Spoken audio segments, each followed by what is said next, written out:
प्रवेश कर चुके हैं हिंदी नॉवेल मास्टर की उस गुप्त दुनिया में, जहां कहानियां सिर्फ लिखी नहीं जाती,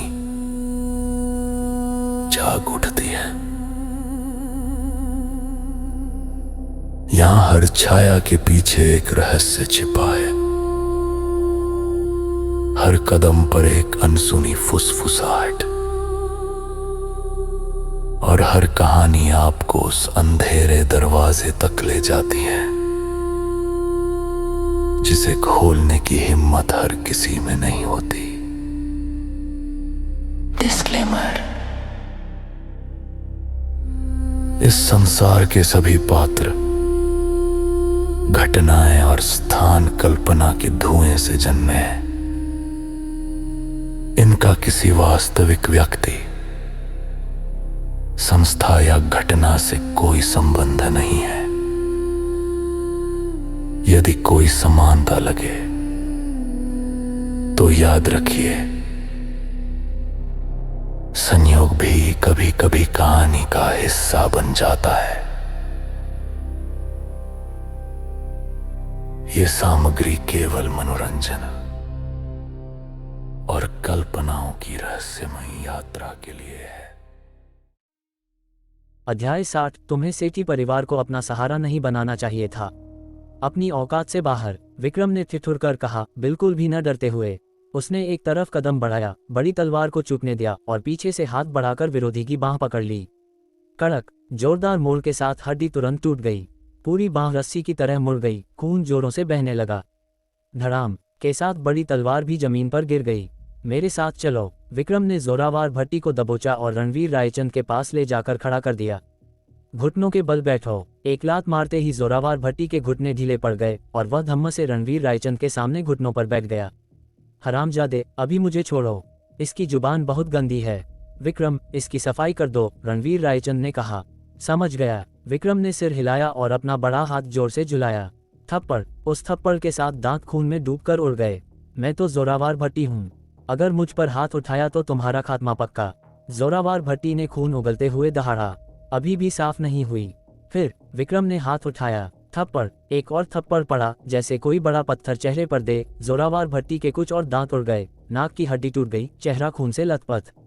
बड़े भाई, मैं गलत था, मुझे छोड़ दो। जोरावर भट्टी आखिरकार टूट गया। अगर न टूटता तो मतलब अभी तक थप्पड़ कम पड़े थे। अब असली बात पर आते हैं, रणवीर रायचंद ने अचानक कहा। बोलो बोलो। जोरावर भट्टी मुर्गे की तरह सिर हिलाने लगा। जो जबरन जगह खाली करवाता था और शंकर काका को तंग करता था, वह तुम ही थे न? क्या शंकर काका की बात कर रहे हो? रणवीर रायचंद ने सिर हिलाया। जोरावर भट्टी को तुरंत कुछ समझ आ गया। मेरे आदमी कहीं वे, अगर ईमानदारी से सहयोग नहीं किया तो तुम्हारा भी वही हश्र होगा, रणवीर रायचंद ने ठंडे लहजे में कहा। धड़ाम। उसके दिल में जोरदार धक्का लगा, पसीना छूटने लगा। सामने वाला जवान उसके दिमाग में अचानक एक खौफनाक राक्षस बन गया। बोलो, मैं पूरी तरह सहयोग करूंगा। जोरावर भट्टी अब सचमुच डर गया था, पिटाई से नहीं, रणवीर रायचंद के शब्दों से। मेरा पहला सवाल का जवाब दो। शंकर काका को तंग करने के लिए मैंने ही आदमी भेजे थे, क्योंकि वह बूढ़ा जगह खाली नहीं कर रहा था। मेरी परियोजना रुक रही थी, जोरावर भट्टी ने कबूल किया। जो परियोजना तुम चला रहे हो वह सेठी परिवार की है। हाँ, सेठी परिवार ने निवेश किया था, मैं तो सिर्फ उनकी समस्याएं सुलझाने के लिए जिम्मेदार था। जोरावर भट्टी ने अचानक मौका देखकर सारा ठीकरा सेठी परिवार पर फोड़ दिया। तो सचमुच सेठी परिवार है? लगता है सूचना सही थी, रणवीर रायचंद ने कहा। रणवीर रायचंद को बुदबुदाते देख जोरावर भट्टी को लगा कि वह सेठी परिवार से डरता है। आंखों में खूंखार चमक आ गई। चूंकि तुम्हें सेठी परिवार का पता है तो जल्दी मुझे छोड़ दो। अगर मुझे कुछ हुआ तो सेठी परिवार तुम्हें नहीं छोड़ेगा। दिल्ली के 7 महान परिवारों में से एक हैं वे, तुम्हारी औकात नहीं उनसे टकराने की। मुझे याद है, तुम्हें लोगों को नदी में फेंककर मछलियों को खिलाने का शौक है। रणवीर रायचंद ने अचानक पूछा। जोरावर भट्टी स्तब्ध रह गया। इसका मतलब क्या? क्या वह सेठी परिवार से नहीं डरता? विक्रम, इसकी यह इच्छा पूरी कर दो, रणवीर रायचंद ने आदेश दिया। जी हाँ, विक्रम ने सिर हिलाया। जोरावर भट्टी का चेहरा पीला पड़ गया। सेठी परिवार मेरा सहारा है। एक बूढ़े और इस लड़की के लिए मुझे मारने की जरूरत नहीं, वरना सेठी परिवार तुम्हें जरूर मार डालेगा। मैं इन्हें नहीं, सेठी परिवार से गहरा दुश्मनी है इसलिए मार रहा हूँ। गलत सहारा चुना, खुद को कोसो, रणवीर रायचंद ने ठंडे स्वर में कहा। क्या? ये सुनते ही जोरावर भट्टी की पुतलियां सिकुड़ गईं। इस आदमी का सेठी परिवार से गहरा बैर। तुम आखिर हो कौन? जोरावर भट्टी की आवाज रात में गूंजती रही। दुर्भाग्य से मौत के पल तक उसे जवाब नहीं मिला। तुम सचमुच जोरावर भट्टी को मार डालोगे? ईशानी ने काफी देर बाद होश संभाला और कांपती आवाज में पूछा। सब कुछ उसके लिए सपने जैसा लग रहा था। इस इलाके में सब जिस जोरावर भाई से डरते थे उसे रणवीर रायचंद ने बुरी तरह सबक सिखाया, और यहाँ तक कि मार डाला। ये बिल्कुल कल्पना से परे था। इसका तुमसे कोई लेना देना नहीं। देर हो रही है, जल्दी घर लौटो, और आज जो कुछ हुआ उसे भूल जाना सबसे अच्छा है, मानो तुमने मुझे कभी देखा ही न हो, रणवीर रायचंद ने उदासीन स्वर में कहा। रणवीर रायचंद, तुम सेठी परिवार का मुकाबला नहीं कर सकते। जल्दी दिल्ली छोड़कर भाग जाओ, ईशानी ने चिल्लाकर कहा। क्या ये नेकी थी? रणवीर रायचंद ने हल्के से मुस्कुराया, कुछ नहीं बोला और मुड़कर चला गया। उसे इसकी जरूरत नहीं थी। 10 मिनट बाद विक्रम लौटा। जोरावर भट्टी का काम तमाम कर चुका था। मंदिर स्वामी, ईशानी का क्या? मैंने उसे घर लौटने दिया, रणवीर रायचंद ने जवाब दिया। मंदिर स्वामी, आप क्या सोच रहे हैं? वह लड़की साफ साफ ज्यादती कर रही है। सच है, शंकर काका ने आपको बचाया था, लेकिन उसके माता पिता को 7 महान परिवारों ने रायचंद परिवार से जुड़े हर व्यक्ति के खिलाफ बदला लेने के मौके पर मार डाला। आप इसका दोष कैसे ले सकते हैं? विक्रम को गुस्सा आ रहा था। चाहे जो हो, यह मेरे रायचंद परिवार की वजह से हुआ। ईशानी अभी छोटी है, उसे पुरानी बातों की समझ नहीं।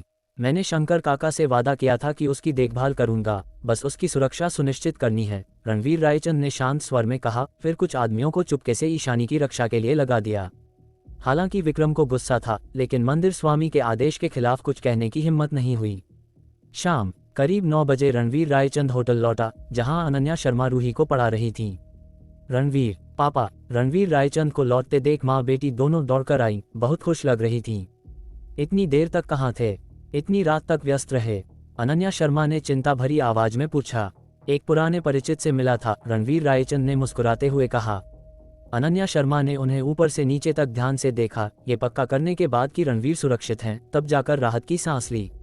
सच्चा प्यार छोटी छोटी बातों में झलकता है। चिंता भरी एक नज़र ने रणवीर रायचंद के दिल को गर्माहट से भर दिया। खाना खाया? सच कहूं तो नहीं, रणवीर रायचंद ने शर्माते हुए हंसा। मम्मा ने भी नहीं खाया। उन्होंने जिद की थी कि तुम्हारे साथ ही खाएंगी, रूही ने चाहते हुए कहा। पागल, पहले क्यों नहीं खा लिया? रणवीर रायचंद ने प्यार से पूछा। तुम्हारे बिना जी नहीं भरा, अनन्या शर्मा ने शर्माते हुए कहा। चलो जल्दी चलकर खाते हैं, रणवीर रायचंद ने कहा। शुक्र है कि होटल में बुफे रेस्तरां था, तो परिवार ने वहां सादा खाना खाया। लेकिन अनन्या शर्मा को भूख नहीं लग रही थी, पूरे समय चिंता में डूबी रहीं। शाम को रूही को सुलाने के बाद ही अनन्या शर्मा ने हिम्मत करके पूछा, रणवीर, उस कॉन्ट्रैक्ट में कोई प्रगति हुई? अभी तक नहीं, रणवीर रायचंद ने सच बताया। हाय, अनन्या शर्मा ने निराश होकर आह भरी। वे खुद को कोस रही थी कि अभी भी उम्मीद रख रही थी। ये तो मूल रूप से असंभव था। अगर सचमुच नहीं हो पाया तो भूल जाओ, हमें इस कॉन्ट्रैक्ट की जरूरत नहीं। तुम फिर ओवरथिंक कर रही हो। मैं वादा करता हूँ 3 दिन के अंदर जरूर सुलझा लूंगा, रणवीर रायचंद ने अनन्या शर्मा के कंधे पर हाथ रखते हुए कहा। जब तक हम साथ हैं, मुझे कुछ और नहीं चाहिए। अनन्या शर्मा जानती थी कि यह शायद असंभव है, लेकिन रणवीर रायचंद के आत्मविश्वास को देखकर हतोत्साहित नहीं करना चाहती थी। आधी रात को सेठी परिवार की विला में एक अधीनस्थ बड़े आंगन में दौड़ता हुआ आया। कुछ पल बाद गुस्से की एक दहाड़ ने सबको चौंका दिया। क्या कहा? जोरावर भट्टी मारा गया। लिविंग रूम में एक मध्यम आयु का आदमी ठंडे स्वर में अपने अधीनस्थ से पूछ रहा था। यह कोई और नहीं, सेठी परिवार के मुखिया हीरालाल सेठी थे। मुखिया जी, बिल्कुल सच। जोरावर भट्टी की लाश अभी अभी नदी से निकाली गई है, वह मर चुका है। हालांकि जोरावर भट्टी कोई बड़ा आदमी नहीं था, लेकिन अपने इलाके में बदनाम गुंडा था। किसकी हिम्मत हुई उसे छूने की? हीरालाल सेठी ने पूछा। हत्यारे का अभी पता नहीं, लेकिन सुना है कि दिल्ली यूनिवर्सिटी इलाके में उसके अप्सरा क्लब को पूरी तरह तहस नहस कर दिया गया, और उसके तुरंत बाद जोरावर भट्टी बदला लेने गया तो मारा गया। क्या किसी ने हत्यारे को देखा? अप्सरा क्लब पर हमला क्यों किया? हीरालाल सेठी ने बारीकी से पूछताछ की। अध्याय 61, प्रेस कॉन्फ्रेंस। सुना है अपराधी एक जवान लड़का है जो अप्सरा क्लब में शराब पी रहा था। यूनिवर्सिटी से बुलाई गई एक डांसर लड़की का किसी ग्राहक से झगड़ा हो गया, तो उस लड़के ने बीच बचाव किया। एक लड़की के लिए पूरा अप्सरा क्लब उड़ा देना, ये बात जंचती नहीं, हीरालाल सेठी ने भौहें चढ़ाईं। जाओ पता करो वह लड़की कौन है। जी हाँ, अधीनस्थ ने सिर हिलाया। जोरावर भट्टी चाहे बड़ा आदमी न हो, लेकिन मेरे सेठी परिवार का कुत्ता था, कोई भी उसे यूं नहीं मार सकता।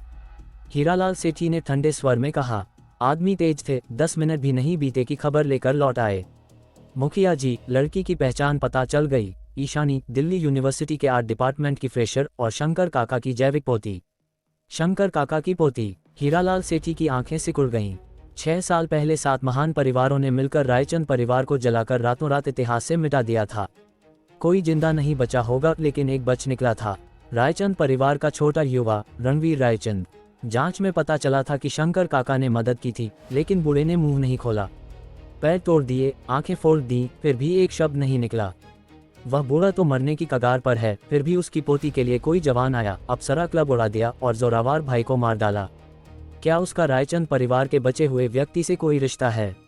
रणवीर रायचंद, ये नाम उनके दिमाग में कौंध गया। असंभव। उस समय की जांच में पता चला था कि रणवीर रायचंद ने रामपुर के एक ताकतवर परिवार में घरोई दामाद बनकर शादी कर ली थी। हमने दक्षिण प्रांत को भारी रकम देकर उसे खत्म करवाया था। समय के हिसाब से वह 4 साल पहले मर चुका होगा। भूत लौट आया। हास्यास्पद। हीरालाल सेठी ने सिर हिलाया। 7 महान परिवारों का ध्यान हमेशा दिल्ली पर ही रहा था, उन्हें रामपुर में हाल की घटनाओं की भनक तक नहीं थी।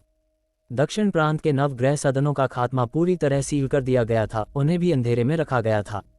दिल्ली के हर कोने की तलाशी लो, हत्यारे को ढूंढो। हीरालाल सेठी ने रातों रात आदेश दिया। कल नीलम स्क्वायर में स्थानांतरण समारोह था, कोई गड़बड़ नहीं होनी चाहिए। उसी रात जब अनन्या शर्मा सो चुकी थी, रणवीर रायचंद की छाया होटल की छत पर दिखी। 46 मंजिल की ऊंचाई से पूरी दिल्ली की रात का नजारा उनके कदमों तले था। पुराने रायचंद परिवार ने सदियों में गहरा वारसा जोड़ा था और शहर के विकास में असीम योगदान दिया था। हजारों लोगों की नजरों में सम्मान कैसी शान थी, लेकिन 6 साल बाद रायचंद परिवार का नाम इस शहर में कहीं नहीं बचा था। ये सोचते ही रणवीर रायचंद की नजरें और ठंडी हो गईं।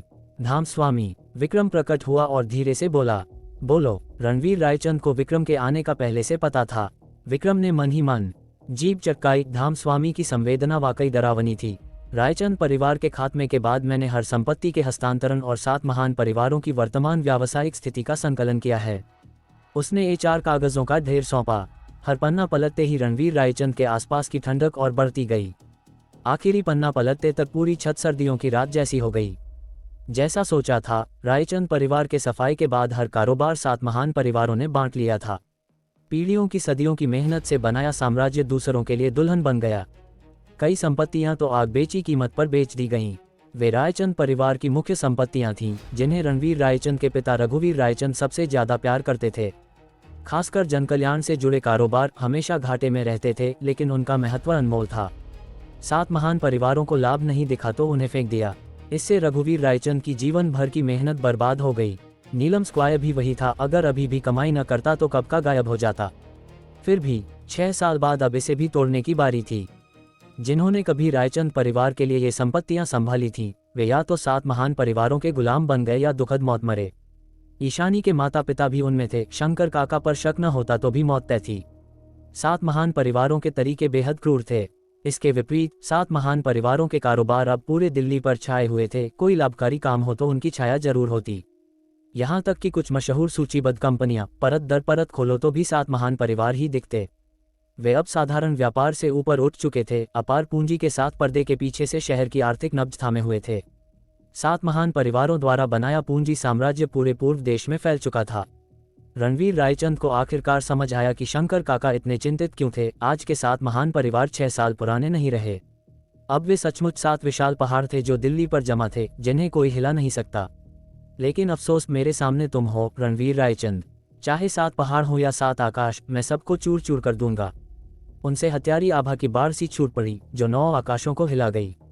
धाम स्वामी। कल सुबह 10 बजे 7 महान परिवार नीलम स्क्वायर में प्रेस कॉन्फ्रेंस करके 7 सितारा होटल बनाने की घोषणा करेंगे। विक्रम ने रिपोर्ट दी। बढ़िया, कल हम भी बधाई देने चलेंगे। रणवीर रायचंद ने फैसला किया। बधाई? विक्रम के मुंह कड़के हो गए। धाम स्वामी की बधाई? शायद 7 महान परिवार झेल ना पाएं। ओह, एक और बात विक्रम को याद आया। नवग्रह सदनों के खात्मे के बाद दक्षिण प्रांत ने सारी जानकारी सील कर दी। 7 महान परिवारों को भी नहीं पता, इसलिए उन्हें अभी तक आपके बारे में अंदाजा नहीं होगा।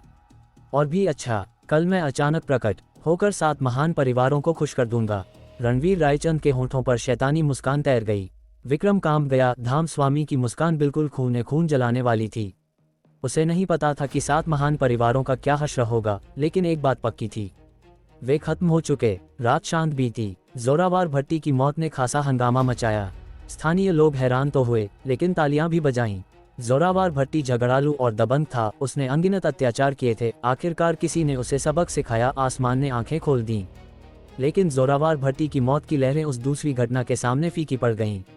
आज सुबह दिल्ली के 7 महान परिवार नीलम स्क्वायर में प्रेस कॉन्फ्रेंस करके स्क्वायर तोड़कर 7 सितारा होटल बनाने की घोषणा करेंगे। 7 महान परिवारों का प्रभाव ही इतना था कि ध्यान खींच लिया। और भी महत्वपूर्ण, नीलम स्क्वायर एक संवेदनशील जगह थी जो 6 साल पुरानी बड़ी घटना से जुड़ी थी। उस समय दिल्ली के तथाकथित 8 महान परिवारों में रायचंद परिवार भी था, जो शक्ति में दूसरा था। लेकिन 6 साल पहले एक रात में आग ने पूरे रायचंद परिवार को मिटा दिया। आधिकारिक जांच में इसे पूरी तरह दुर्घटना बताया गया, लेकिन कई लोगों को पता था कि रायचंद परिवार को जानबूझकर खत्म किया गया था। नीलम स्क्वायर रायचंद परिवार की सबसे महत्वपूर्ण संपत्तियों में से एक था और बाद में 7 महान परिवारों ने कब्जा कर लिया। 6 सालों में 7 महान परिवारों से जुड़ी अफवाहें चलती रहीं। नीलम स्क्वायर एक खास जगह बन गया। अब 6 साल बाद रायचंद परिवार की एक मुख्य संपत्ति आखिरकार मिटने वाली थी, जिसने व्यापक ध्यान खींचा।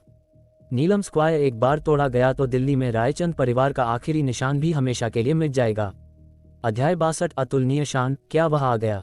प्रेस कॉन्फ्रेंस स्थल पर लोगों की भीड़ कंधे से कंधा रगड़ रही थी। अनगिनत पत्रकार और मीडिया सबसे आगे बैठे थे, हर रास्ता रोककर। रायचंद परिवार के सफाई के बाद नीलम स्क्वायर में शायद ही कभी इतनी रौनक दिखी हो। लेकिन जल्दी आए दुकानदारों को जरा भी खुशी नहीं थी। वे स्क्वायर के पहले किराएदार थे, छोटी छोटी दुकानों से परिवार चला रहे थे। 7 महान परिवारों के कब्जे के बाद प्रबंधन बेहद खराब हो गया, फिर भी किराया साल दर साल बढ़ता गया। कई व्यापारी हताशा की कगार पर पहुंच चुके थे। अब तो और बुरा, नीलम स्क्वायर को पूरी तरह तोड़ने का फैसला। एक पैसा भी किराया वापस नहीं, और दिया जाने वाला मुआवजा बेहद कम। जो जवाब मांगते उन्हें जिम्मेदार व्यक्ति से मिलने भी नहीं दिया जाता, बल्कि पीटा जाता, दुकानें तोड़ी जाती। डर के मारे ज्यादातर चुप हो गए। इस बीच स्क्वायर के प्रवेश द्वार को पुरस्कार समारोह की तरह सजा दिया गया था। लाल कपड़े से ढके मेजों के पीछे 7 मध्यम आयु और बुजुर्ग आदमी बैठे थे, मुस्कुराते, हंसते, बातें करते। उनके चेहरे पर दबंग आभा थी, जैसे क्षेत्रीय राजा अपने सिंहासन पर। उनकी मुस्कान के पीछे ठंडी नजरें भीड़ को देख रही थीं, जिसमें घृणा साफ झलक रही थी। ये 7 कोई और नहीं, 7 महान परिवारों के मुखिया थे। दिल्ली में 7 महान परिवार पहले से ही किंवदंती थे, लोगों की नजरों में 7 ऊंचे शिखर। उनके पास असीम धन था और शहर की नब्ज उनके हाथ में। वे निर्विवाद 7 बादशाह थे। पूरे दिल्ली में एक राज्यपाल का शब्द भी कम असर रखता, लेकिन 7 मुखियाओं में से किसी एक का आदेश आता तो धरती कांपती। नीचे अनगिनत दर्शक उत्साह से ऊपर देख रहे थे। एक साथ 7 मुखियाओं को देखना असाधारण सौभाग्य माना जाता था। आज हमें 7 मुखियाओं का सम्मान प्राप्त हुआ है। अब आइए सेठी चेयरमैन से सुने। मंच पर एक सुंदर होस्ट ने स्पष्ट आवाज में कहा, फिर माइक हीरालाल सेठी को सौंप दिया। सबको नमस्ते, मैं हीरालाल सेठी हूँ। ये प्रेस कॉन्फ्रेंस नीलम स्क्वायर को तोड़कर उसकी जगह 7 सितारा होटल बनाने की औपचारिक घोषणा के लिए है। अब तो पैसे लौटाओ। अचानक एक दहाड़ ने उन्हें बीच में रोक दिया। भीड़ में से लोग घुस आए, बैनर खोलते हुए। बैनरों पर खून जैसे लाल अक्षर। काले दिल वाले मालिक किराया हड़प रहे हैं, दुकानदारों को बेघर कर रहे हैं। न्याय मांगो तो पीटते हैं, गरीब नागरिक सिर्फ इंसाफ चाहते हैं। हमने जीवन भर मेहनत की, अब बाहर फेंक रहे हो, आज जवाब दो। किसी के नेतृत्व में पीछे वाले एक साथ चिल्लाए, जवाब दो। उनकी आवाजें तोड़ने वाले स्क्वायर को हिला गईं। हरामियों, यहाँ हंगामा करने की हिम्मत। 7 मुखियाओं की आंखें ठंडी हो गईं। सब कानून के तहत है, किसी का एक पैसा नहीं बकाया। इन उपद्रवियों को तुरंत हटाओ। हीरालाल सेठी ने दहाड़ा। गार्ड्स की बाढ़ आ गई और सिक्योरिटी के साथ मिलकर प्रदर्शनकारियों को धक्के देकर भगाने लगे। झूठ बोलते हो, हमारे पास सबूत हैं, देखो। नेता ने मोटा गड्डी कागजों की निकाली, जिनमें विस्तृत सबूत थे। क्या बकवास सबूत, हटो। एक गार्ड ने कागज छीने और पैरों तले कुचल दिया। अत्याचार। एक बुजुर्ग ने गुस्से में पैर थपथपाया। उस समय रघुवीर रायचंद ने अपनी जन्मभूमि के लिए कई 100 करोड़ लगाकर नीलम स्क्वायर बनवाया था, हजारों नौकरियां दी। मेरा बेटा और बहू यही काम करते थे। स्क्वायर ने हमारे पूरे परिवार को पाला। 6 साल पहले रायचंद परिवार के सफाई के बाद तुम 7 परिवारों ने कब्जा किया, स्क्वायर को बर्बाद कर दिया, सिर्फ किराया निचोड़ने की नीयत। अब जब ठंडे मॉल से पैसा नहीं निकल रहा तो तोड़ रहे हो और जाते जाते हमें भी लूटना चाहते हो। अमानवीय, बेहद जाती। बुजुर्ग गुस्से से कांप रहा था। रघुवीर रायचंद का नाम सुनते ही पूरा स्थल शांत हो गया। उनका मालिक अपने समय का दिग्गज था। उसके नेतृत्व में सदियों पुराना रायचंद परिवार फला फूला, जबकि उसने जन्मभूमि को बड़े दान दिए। सम्मानित उद्यमी, सामाजिक कार्यकर्ता और परोपकारी, फिर भी 6 साल पहले वह अपने परिवार समेत मर गया। समय तेज बीतता है। रघुवीर रायचंद का खुद का प्रोजेक्ट नीलम स्क्वायर अब इतिहास बनने वाला था। सिर्फ पुराने दिनों की आहें बाकी थीं। गली में चर्चा है कि तुम 7 परिवारों ने ही रायचंद परिवार को मिटाया ताकि उनके कारोबार बर्बाद कर सको और रघुवीर रायचंद को मार सको। आसमान जल्द ही तुम हरामियों को नरक भेजेगा। धड़ाम। ये शब्द सुनते ही 7 मुखियाओं के चेहरे काले पड़ गए। सब हैरान रह गए। सबको पता था कि नीलम स्क्वायर रायचंद परिवार से जुड़ा होने के कारण संवेदनशील था। बुजुर्ग ने न सिर्फ रायचंद का नाम लिया बल्कि अफवाह चिल्लाकर कही कि 7 परिवारों ने उन्हें मिटाया। यह मौत को दावत देना था। बकवास बंद करो, इसे बाहर निकालो। हीरालाल सेठी ने दहाड़ा। बूढ़े पागल, मौत चाहता है। एक गार्ड ने बुजुर्ग को लात मारकर गिराया और इलेक्ट्रिक बैटन घोंपा। बुजुर्ग दर्द से कराहा, सिकुड़ गया। नस दब गई न। तुमने रायचंद परिवार को मारा। मैं काफी जी चुका, मौत से डर नहीं। बुजुर्ग ने सब कुछ त्याग कर चिल्लाना शुरू कर दिया। इसे बाहर ले जाओ अभी। 7 मुखियाओं के चेहरे भयानक हो गए। कई गार्ड्स ने बुजुर्ग को पकड़ा और बाहर ले गए। बैनर कब के फाड़कर फेंक दिए गए थे। कोई फोटो न खींचे। सब झूठ है। जो प्रकाशित करेगा उसके परिणाम भुगतेगा। हीरालाल सेठी ने मीडिया को डांटा। पत्रकारों ने आज्ञाकारी सिर हिलाया। किसी की हिम्मत नहीं हुई विरोध करने की। धड़ाम। गार्ड्स ने बुजुर्ग को सड़क पर फेंका, लगभग मार डाला। तुम बुरा अंजाम भुगतोगे। मुंह से खून उगलते हुए बुजुर्ग ने आखिरी ताकत से चिल्लाया। अभी भी बकवास। लगता है सचमुच मरना चाहता है। गुस्साए गार्ड ने फिर मारने को कदम बढ़ाया। उसी पल एक सेडान कार आए और उनके पास रुक गई। धड़ाम। दरवाजा खुला और एक जवान बाहर निकला। बिना एक शब्द बोले उसने हाथ बढ़ाकर गार्ड की मुट्ठी पकड़ ली। जैसे शिकंजा कस गया। तुम कौन? मुझे छोड़ो। गार्ड ने दहाड़ा। अजनबी ने कुछ नहीं कहा। हल्के से दबाया तो हाथ मिक्स जैसा हो गया। कड़क कड़कड़ाहट के साथ मुट्ठी मुड़ी हुई रस्सी बन गई। हर उंगली टूटी, पूरी बांह भयानक रूप से विकृत। दिल दहला देने वाली चीख गूंजी। बुजुर्ग पर अत्याचार, कैसा मर्द है तू, भाग जा। दहाड़ते हुए जवान ने गार्ड को उड़ा दिया। वह धम्म से जमीन पर गिरा। तब जाकर गार्ड ने ऊपर देखा। बीच बचाव करने वाला 20-25 साल का युवक था। बेहद सुंदर, काले कपड़ों में, हत्या की आभा लिए। उसके चारों ओर अतुलनीय शान थी, मानो कोई देवता धरती पर उतरा हो। वह दबंग आभा गार्ड को जमा गई। मुंह हिला लेकिन एक शब्द न निकला। अध्याय 63। मैं रघुवीर रायचंद का बेटा हूँ। बाबा, तुम ठीक तो हो? जवान ने बुजुर्ग को संभाला, साथ ही एक कोमल शक्ति शरीर में डाली जो घावों को सींचने लगी। बुजुर्ग को तुरंत काफी ताकत वापस मिली। मैं ठीक हूँ जवान, शुक्रिया। बस ये लोग बहुत गुंडई करते हैं। हाय। बुजुर्ग दुखी था। कोई बात नहीं, बाकी मेरे जिम्मे। जवान ने ऐसा कहकर बुजुर्ग के कंधे थपथपाए और प्रेस कॉन्फ्रेंस की ओर चल पड़ा। उसके पीछे एक तगड़ा जवान भी कार से उतरा और चला आया। जवान, मैंने तुम्हारा नाम भी नहीं पूछा। बुजुर्ग ने चिंतित होकर पुकारा। रणवीर रायचंद। रणवीर रायचंद। बुजुर्ग ने बुदबुदाया, थोड़ा अपरिचित लगा। रघुवीर रायचंद का बेटा। उसी पल दूसरी आवाज आई। धड़ाम। बुजुर्ग का चेहरा बदल गया, आंखें फैल गईं। रघुवीर रायचंद का बेटा। उसके शरीर की सारी रक्तवाहिकाएं तन गईं, हाथ पैर कांपने लगे।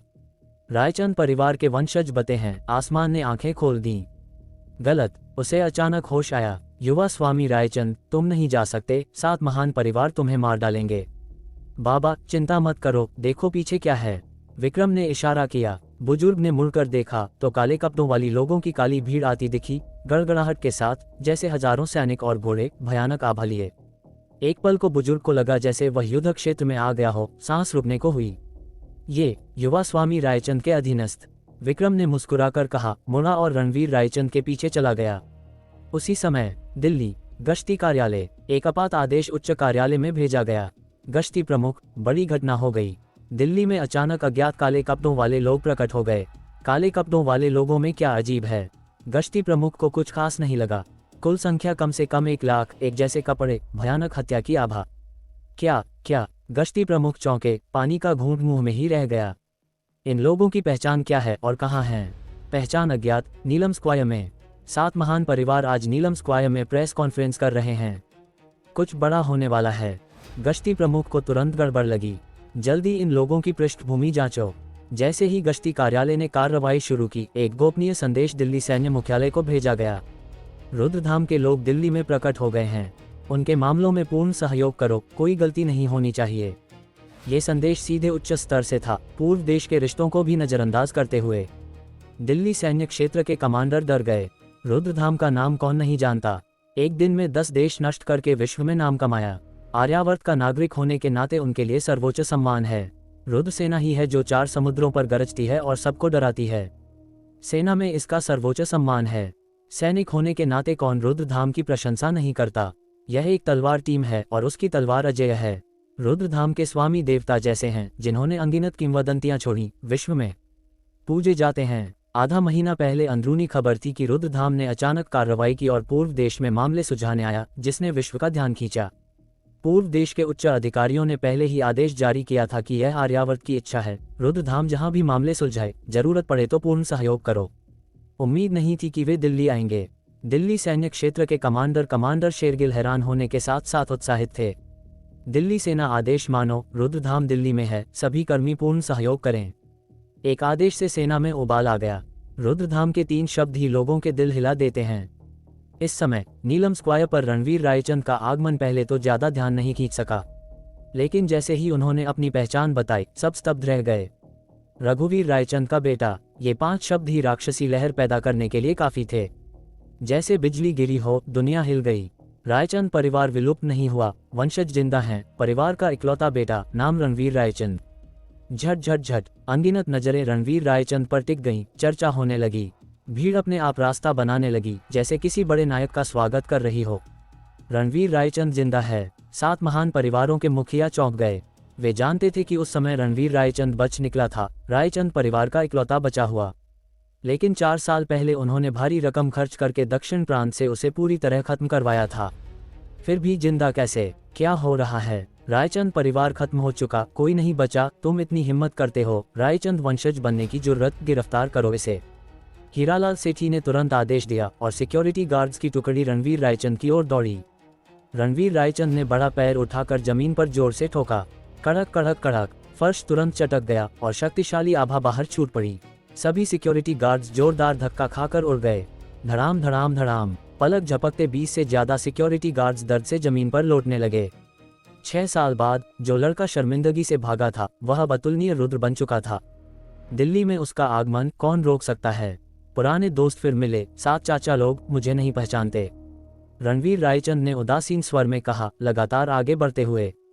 हर कदम के साथ गड़गड़ाहट होती, आभा भयानक, दिल कांपते। 7 महान परिवारों के मुखिया रणवीर रायचंद को कैसे न पहचानते?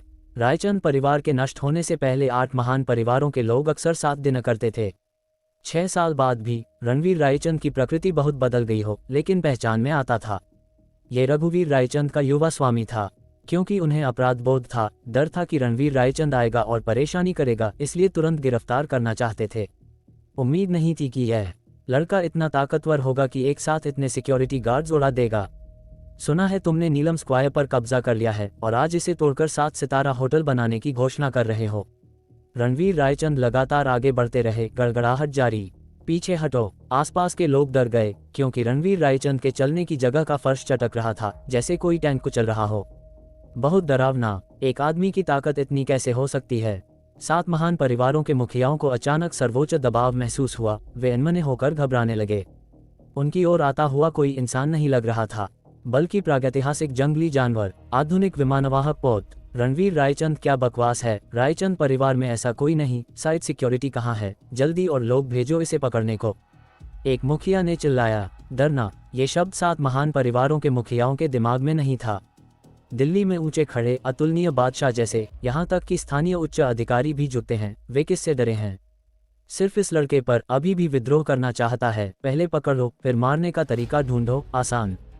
धड़ाम धड़ाम धड़ाम, भारी संख्या में सिक्योरिटी कर्मी दौड़े आए, ढाले लिए, पूरी तरह सुसज्जित। पूरी सिक्योरिटी कंपनी, 50-60 लोग। जल्दी पकड़ो और गश्ती कार्यालय भेजो, एक मुखिया ने चिल्लाया। दर्जनों सिक्योरिटी कर्मी ढालें और इलेक्ट्रिक बैटन लिए सीधे रणवीर रायचंद पर टूट पड़े। बस ये लोग? रणवीर रायचंद ने ठिठुर कर हंसा। एक मुक्का जोर से मारा, सीधे हवा फटने की आवाज, शून्य स्तर फटने को हुआ। धड़ाम, गूंज के साथ पहले आदमी की छाती धंस गई, पसलियां टूट गईं, खून उगलता उड़ा। पीछे के दर्जन भर लोग भी इस मौके से उड़कर जमीन पर गिर पड़े। अध्याय 64। 7 महान परिवारों के मुखियाओं को नीचा देखते हुए पुराना बैर, खून के बदले खून। धड़ाम, एक और मुक्का भूखे शेर की तरह निकला, अजेय। एक सिक्योरिटी गार्ड ने जल्दी से ढाल उठाई, जिस पर अभी भी किसी सिक्योरिटी कंपनी का लोगो था। धड़ाम, जोरदार धक्का, फिर कड़क। रणवीर रायचंद का मुक्का ढाल तोड़ता हुआ पार गया, टुकड़े उड़ गए। वही मुक्का पीछे वाले की छाती पर पड़ा, उसे परवलय में उड़ाकर मंच पर पटका, तुरंत बेहोश। हाय! 7 मुखिया एक साथ सांस रोके आंखें फैलाकर खड़े हो गए। क्या यह इंसान है? राक्षस है? ढाल भी नहीं रोक सकी, साइबोर्ग भी इतने मजबूत नहीं होते। जो इस उपद्रवी को पकड़ेगा उसे 1 लाख मिलेंगे। एक मुखिया ने चिल्लाया। 1 लाख के लालच में गार्ड्स पागल हो गए। 1 साल से ज्यादा की कमाई रणवीर रायचंद पर पागल कुत्तों की तरह टूट पड़े। अत्याचारियों की मदद, मौत को दावत। रणवीर रायचंद ने दहाड़ा, प्राण शक्ति अंदर उफान पर। पल में वह उन्मादी अवस्था में पहुंच गए। धड़ाम धड़ाम धड़ाम, 1 मिनट में हर गार्ड जमीन पर पड़ा। किसी ने रणवीर रायचंद का शरीर छुआ तक नहीं। अपनी औकात से बाहर वाले मूर्ख। विक्रम ने नाक से कुड़ी। कुछ 100 और आते तब भी धाम स्वामी के सामने बेबस। मरना नहीं चाहते तो भाग जाओ। विक्रम ने दहाड़ा। गार्ड्स भाग निकले। 10 लाख भी होते तो न लौटते। धड़ाम, मैदान साफ करके रणवीर रायचंद मंच के किनारे पहुंचे। ठंडी नजरों से एक एक करके 7 मुखियाओं को घूरा। कपूर, चोपड़ा, वाधवा, यादव, सेठी, खुराना। रायचंद परिवार को छोड़कर 7 महान परिवारों के हर मुखिया मौजूद थे। हर चेहरा उन्हें याद था। ये वे लोग थे जो परिवार की दावत में मुस्कुराते थे और फिर मिलकर उनके परिवार को मिटा दिया। अगर शंकर काका न बचाते तो रायचंद परिवार का नामो निशान न बचता। 6 साल कितने कष्ट सहते रहे, अब फिर उनके सामने खड़े थे, ऊपर से नीचा देखते हुए। उनकी नजरों में सातों बेचैन हो उठे। पुतलियों में डर चमका, पहले की ताकत से डरकर। अरे अच्छे से देखो, सचमुच रणवीर है। आसमान ने तुम्हें जिंदा रखा। एक मुखिया ने दुश्मनी छोड़कर दौड़ते हुए चापलूसी भरी मुस्कान के साथ कहा। रणवीर रायचंद ने ठिठुरकर हंसा। चेहरा बदलने की कला सचमुच परफेक्ट थी। रणवीर, मैं तुम्हारा यादव चाचा हूँ, याद है? बचपन में मैंने तुम्हें गोद लिया था, यादव मुखिया ने दांत दिखाते हुए कहा। आओ यादव चाचा, अच्छे से देखें, तुम बहुत बदल गए हो।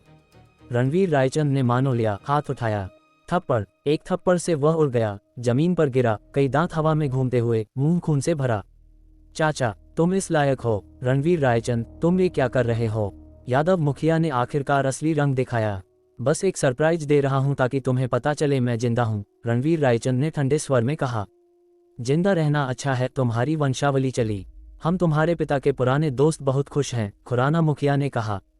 तो इतने खुश हो तो मेरे परिवार के साथ नरक चलोगे? रणवीर रायचंद ने ठंडे स्वर में प्रस्ताव रखा। सातों के चेहरे बदल गए। अब बर्दाश्त नहीं हुआ। रणवीर रायचंद, तुम साफ तौर पर हमें चुनौती दे रहे हो। बड़े होने के नाते भी हमें ये बर्दाश्त नहीं, तुरंत चले जाओ। कपूर मुखिया ने डांटा। उस समय कपूर परिवार 8 महान परिवारों में पहला था। अब भी रणवीर रायचंद ने किसी को नहीं घास डाला। विक्रम, तीखा आदेश। हाजिर। विक्रम मंच पर कूदा, सीधे कपूर मुखिया के सामने। थप्पड़, कपूर मुखिया के मुंह से खून छूट पड़ा। अभी भी जाना है? रणवीर रायचंद ने ठंडे स्वर में पूछा। बदतमीज लड़के, और लोग बुलाओ, इसे पकड़ो। कपूर मुखिया ने दहाड़ा। धड़ाम धड़ाम धड़ाम, उसी पल विस्फोट जैसे धमाके गूंजे। सबने ऊपर देखा तो काले कपड़ों वाले लोग चारों तरफ से घेरते हुए आ रहे थे। उनकी घनी हत्या की आभा 9 आकाशों की ओर छूट रही थी। हर दर्शक का चेहरा पीला पड़ गया। ये 7 मुखिया स्तब्ध। एक और सरप्राइज लाया हूँ, खुश हुए ना? रणवीर रायचंद ने ठंडे स्वर में पूछा। हाय! 7 मुखिया कांप गए, सांस रोके। काले कपड़ों वाले लोगों की अंतहीन लहर, हर एक रणवीर रायचंद का भयानक। उन्हें ठंडी हत्या की आभा महसूस हो रही थी। इन हाथों ने खून देखा था। रणवीर रायचंद, तुम आखिर हो क्या? 7 मुखियाओं ने डरते हुए चिल्लाया। 4 देर पहले वह खुराना परिवार का तिरस्कृत घरोई दामाद था, अब उसके पास राक्षसी शक्ति और सेना, अकल्पनीय। तुम्हें सिर्फ एक बात याद रखनी है, मैं रघुवीर रायचंद का बेटा हूँ, रायचंद परिवार का इकलौता बचा हुआ। उनकी गूंजती घोषणा स्क्वायर को हिला गई। 7 मुखिया कांप उठे। वे उनकी पहचान जानने लायक भी नहीं। 1 लाख सैनिकों के साथ दबाव डालते हुए 7 मुखियाओं में जो गुस्सा भड़का था वह फिर बुझ गया। रणवीर, चाहे जो हो, तुम्हारे पिता और हम पुराने दोस्त थे, तुम इतना हंगामा नहीं कर सकते।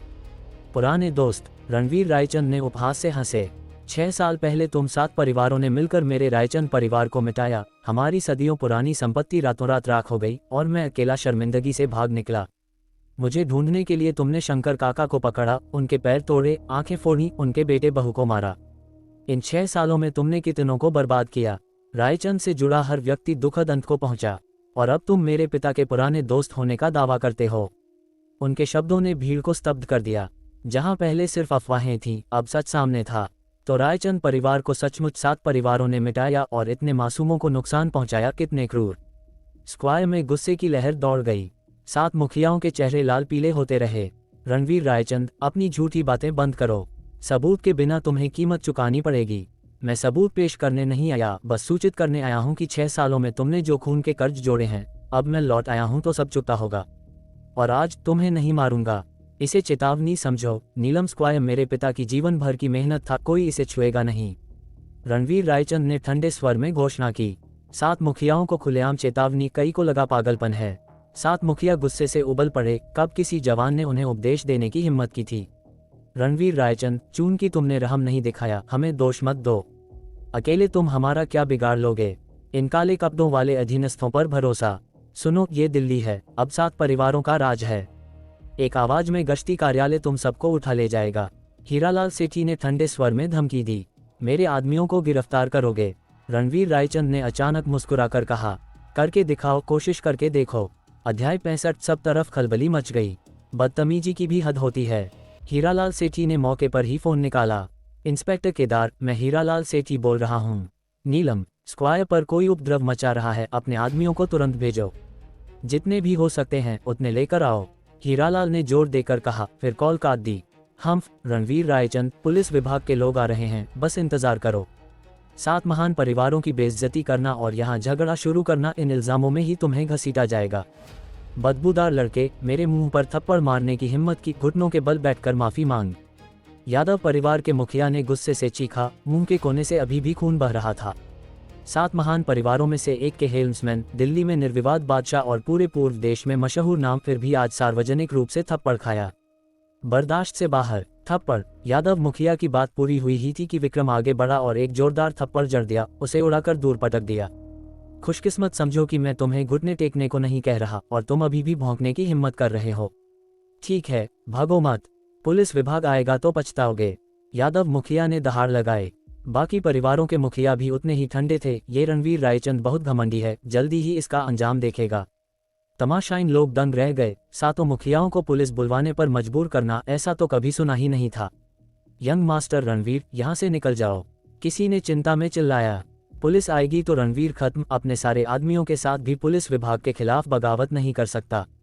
चिंता मत करो, मैं यहाँ न सिर्फ 7 महान परिवारों से हिसाब चुकता करने आया हूँ, बल्कि तुम सबके लिए इंसाफ दिलाने भी।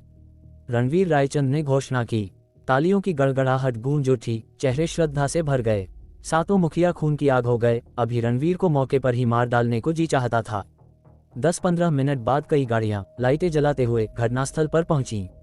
काले कपड़ों वाले अनगिनत आदमियों का सागर देखकर इंस्पेक्टर केदार हक्के बक्के रह गए। उन्होंने तुरंत जांच करवाई, मगर कुछ नहीं मिला। ये लोग जैसे हवा से प्रकट हो गए हों, कोई रिकॉर्ड ही नहीं।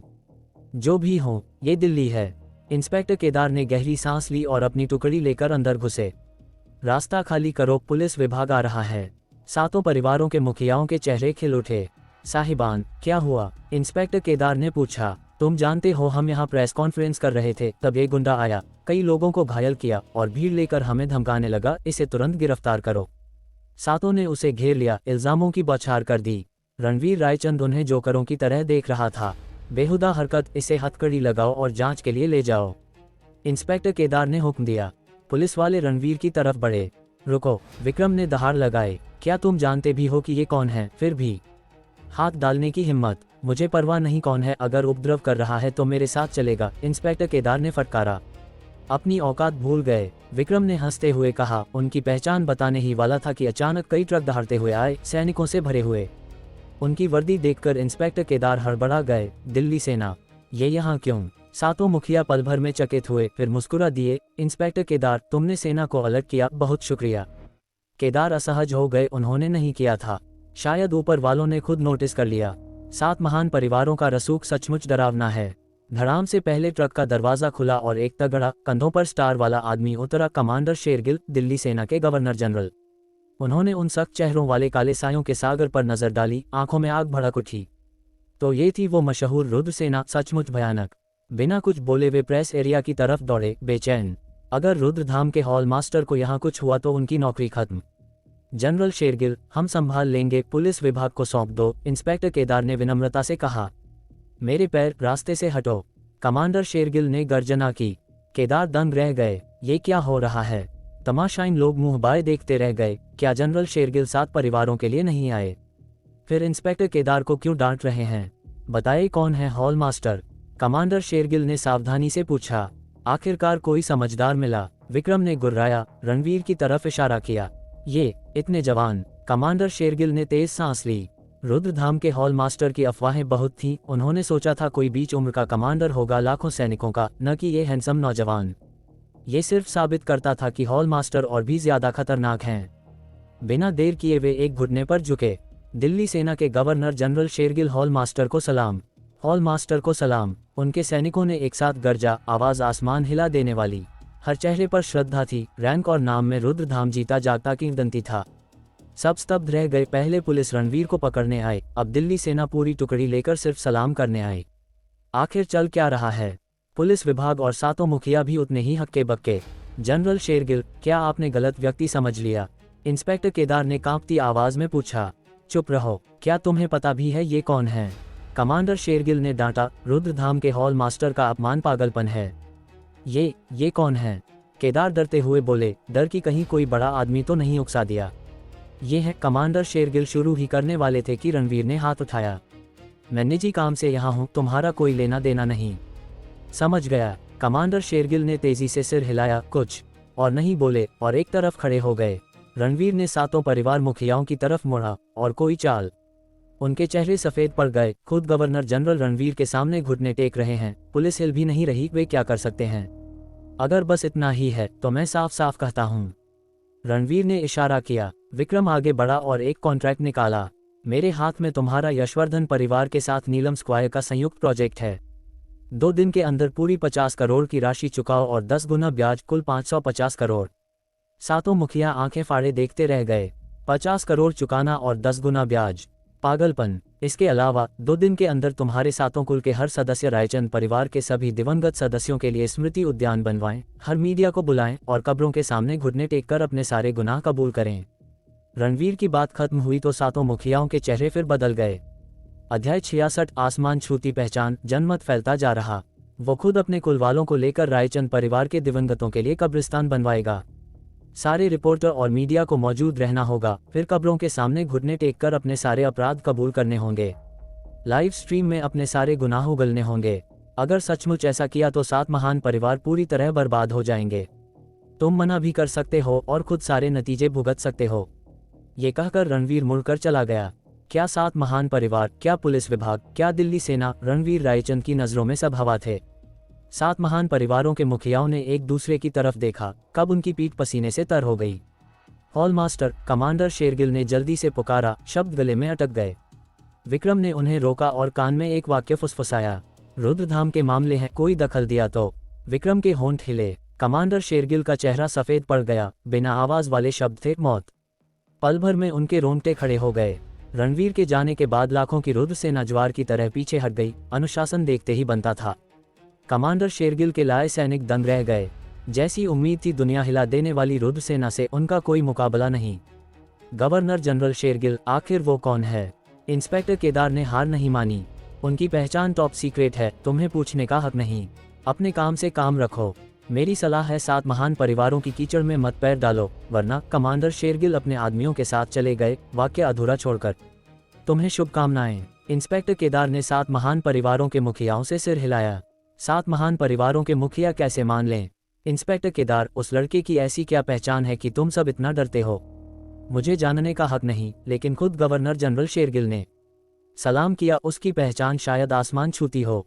अगर तुमने कुछ गलत किया है तो बाद में मेरे पास मत आना। इंस्पेक्टर केदार चले गए, फंसने के डर से। ये 7 मुखिया असहज हो गए। आसमान छूती पहचान, आखिर कितनी ऊंची? कुछ ही सालों में क्या रणवीर रायचंद ने आसमान छू लिया? मुझे यकीन नहीं। रायचंद परिवार का एक मामूली बच्चा इतना बड़ा नहीं हो सकता। आज उसने हमें 7 महान परिवारों की नाक कटवा दी। ये बात क्यों नहीं रहने देंगे?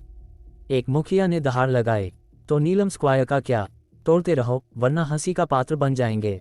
मगर जैसे ही 7 महान परिवार फिर शुरू करने वाले थे, ऊपर से नीलम स्क्वायर प्रोजेक्ट रोक दिया गया। तब जाकर उन्हें लगा कि रणवीर की पहचान सचमुच असाधारण है। नाकाम प्रेस कॉन्फ्रेंस के बाद 7 महान परिवारों ने हर मीडिया को खबर न छापने का हुक्म दिया। उनकी इज्जत दांव पर थी, खबर फैलनी नहीं चाहिए। फिर भी चुपके बात लीक हो गई। रायचंद परिवार का एक उत्तरजीवी अभी जिंदा है। रघुवीर रायचंद का बेटा प्रेस कॉन्फ्रेंस में पहुंचा। 7 महान परिवारों के मुखियाओं को सार्वजनिक रूप से दबाया। खुद कबूल किया कि रायचंद परिवार को इन्हीं 7 ने खत्म किया। और इन परिवारों के ढेर सारे गुनाह उजागर किए, यहाँ तक कि पुलिस विभाग और सेना विभाग को अलर्ट कर दिया। जो सुना वो दंग रह गया। 6 साल पहले रायचंद परिवार के खात्मे का सच आखिरकार सामने आ रहा था। एकदम से सारे पुराने मामले फिर खोदे जाने लगे। जनमत में आग भड़क उठी। होटल लौटकर रणवीर ने अनन्या शर्मा को फोन पर कुछ देखते पाया। इतना ध्यान से क्या देख रही हो? रणवीर ने पूछा। रणवीर, तुम आ गए। दिल्ली में बहुत बड़ा हंगामा हुआ है। क्या बड़ा हंगामा? रणवीर को पहले से अंदाजा था। पता चला दिल्ली में पहले 8 महान परिवार थे। 6 साल पहले रायचंद परिवार खत्म होने के बाद 7 रह गए। वो नीलम स्क्वायर तो असल में रायचंद परिवार का था ना। आज 7 महान परिवार वहां प्रेस कॉन्फ्रेंस कर रहे थे कि तभी रायचंद परिवार का आखिरी उत्तरजीवी पहुंच गया। सार्वजनिक रूप से कबूल किया कि सातों ने रायचंद परिवार को मिटाया और इनके ढेर सारे बुरे काम गिनाए। आखिर में पुलिस विभाग और सेना विभाग तक को हिला दिया। अनन्या ने उत्साह से सारी गपशप सुना दी। बेचारा रायचंद परिवार, कभी सोचा न था कि 7 महान परिवार इतने शैतान हैं, कितने बुरे काम किए। अच्छा हुआ एक उत्तरजीवी बच गया। बीच वाक्य में अनन्या अचानक रणवीर को घूरने लगी। मुझे ऐसे क्यों देख रही हो? रणवीर बेचैन हो गया। रणवीर, तुम वही रायचंद परिवार के उत्तरजीवी तो नहीं? अनन्या ने हैरानी से पूछा। रणवीर दंग रह गया। तुम क्या सोचती हो नहीं सकता, वरना मेरा पति रायचंद परिवार का यंग मास्टर होता। मैं तो बहुत खुशकिस्मत होती। अनन्या ठहाका मारकर हंस पड़ी। ये सुनकर रणवीर ने हल्की मुस्कान दी। इल्लीगल? रणवीर, क्या लगता है उस रायचंद उत्तरजीवी को खतरा हो सकता है? आखिर आज की दिल्ली पर 7 महान परिवारों का कब्जा है। वे बहुत ताकतवर हैं। नहीं, रणवीर निश्चित था। इतना यकीन कैसे? अनन्या ने पूछा। पुलिस विभाग और सेना विभाग ने हस्तक्षेप किया। वो सुरक्षित निकल तो गया ना? रणवीर ने पलटकर पूछा। सच भी है? अनन्या ने सिर हिलाया। सुना है सेना वालों ने उस रायचंद उत्तरजीवी का बहुत सम्मान किया और 7 महान परिवारों को चेतावनी भी दी। उम्मीद है बुरे लोगों को सजा मिले। बात करते करते अनन्या अचानक उत्साहित हो गई। रणवीर चौंक गया। रणवीर, अगर 7 महान परिवारों को सजा मिली तो क्या हमें अपने 50 करोड़ वापस मिल सकते हैं? शायद। रणवीर ने सांस छोड़ी। सोचा था अनन्या ने कोई सुराग पकड़ लिया। वाह रणवीर, तुम मेरी लकी स्टार हो। अनन्या ने खुशी से उसे गले लगा लिया। सारा पैसा वापस मिला तो हम दिल्ली में ही बस जाएं, रूही यहाँ स्कूल जाए। अनन्या सपने बुनने लगी। उसकी मासूम खुशी देख रणवीर भी मुस्कुरा दिया। उसी वक्त कपूर परिवार की विला में 7 मुखिया मौजूद थे। आपात गुप्त बैठक चल रही थी। मैंने हर तरीके से जांच की। रणवीर रायचंद के गायब हुए 4 सालों का कोई सुराग नहीं, जैसे हवा से प्रकट हो गया। हीरालाल सेठी ने कहा। मैंने हर ऊपरी विभाग से पूछा, या तो कुछ नहीं पता या मुंह बंद। बस जल्दी रणवीर से माफी मांगने की सलाह दी। यादव परिवार के मुखिया ने जोड़ा। रणवीर से माफी मांगें, खुद अपनी नाक काटें। मुखियाओं ने गुस्से में चीखा। मैंने रामपुर आदमी भेजे और कुछ खबर मिली, शर्मा परिवार के मुखिया ने कहा। क्या खबर? सबकी नजरें उन पर टिक गईं। लगभग 10 दिन पहले खुराना परिवार के यंग मास्टर की शादी शर्मा परिवार की यंग मिस से होने वाली थी। अचानक रणवीर रायचंद प्रकट हो गया। शर्मा परिवार के मुखिया ने जो सुना था सब बता दिया। खुराना परिवार सचमुच खत्म हो गया। सुनकर सब हैरान। खुराना परिवार 7 महान परिवारों जितना नहीं था, मगर रामपुर का नंबर 1 कुल था। ताकत जबरदस्त। और नरसिम्हा सदन भी बर्बाद। वो तो दक्षिण प्रांत के नवग्रह सदनों में से एक था। क्या रणवीर में इतनी ताकत? और एक बात सुनी, रामपुर का नंबर 1 एक्सपर्ट, पूर्व देश मार्शल आर्ट्स रैंकिंग में 8वें नंबर का पर्वत सिंह कुछ दिन पहले मारा गया। क्या? खबर सुनकर सब पूरी तरह हक्के बक्के। पर्वत सिंह का नाम सिर्फ रामपुर में नहीं, पूरे पूर्व देश में गूंजता था, क्योंकि वो पूर्व देश मार्शल आर्ट्स रैंकिंग में 8वें स्थान पर था। अध्याय 67, आने की हिम्मत न करना, गुप्त बैठक। ये लिस्ट पूरे पूर्व देश के ताकतवर लोगों को इकट्ठा करती है। टॉप 10 में होना मतलब असली मार्शल आर्ट्स मास्टर। जैसे दिल्ली में गूंजने वाला गुहाई पूर्व देश लिस्ट में टॉप 20 में भी नहीं आता।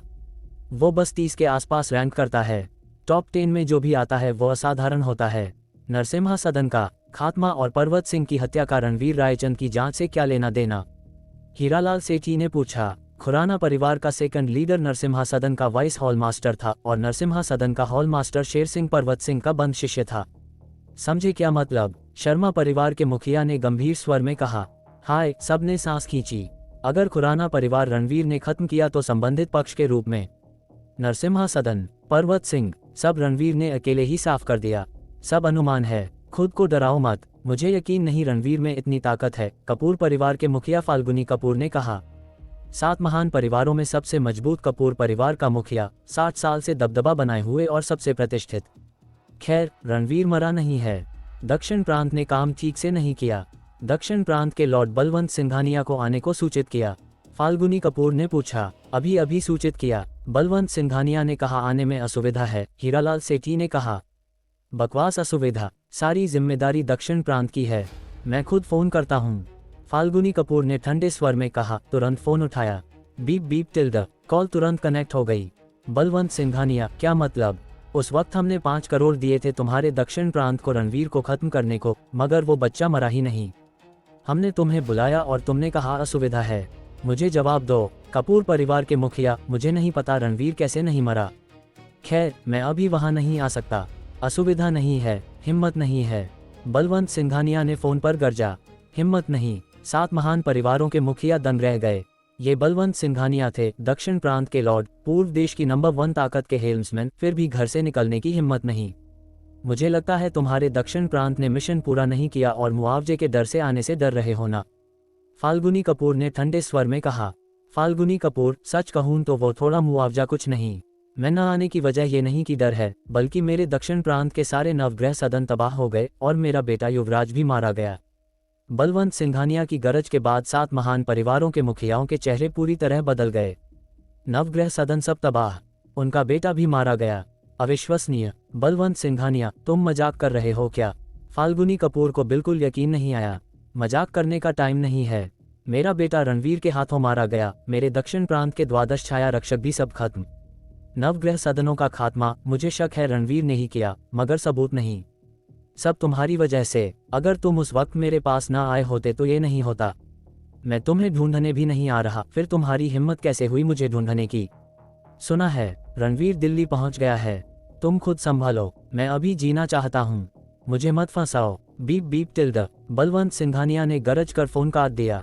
कपूर परिवार के लिविंग रूम में सन्नाटा छा गया। सबके मुंह खुले के खुले रह गए, गले में ठंडी हवा उठ रही थी। बलवंत सिंघानिया की गरज अभी भी कानों में गूंज रही थी, सबके दिल जोर जोर से धड़क रहे थे। नवग्रह सदन, द्वादश छाया रक्षक, उनका अपना बेटा, सब खत्म। बलवंत सिंघानिया इतना डर गया कि घर से निकलने की हिम्मत नहीं।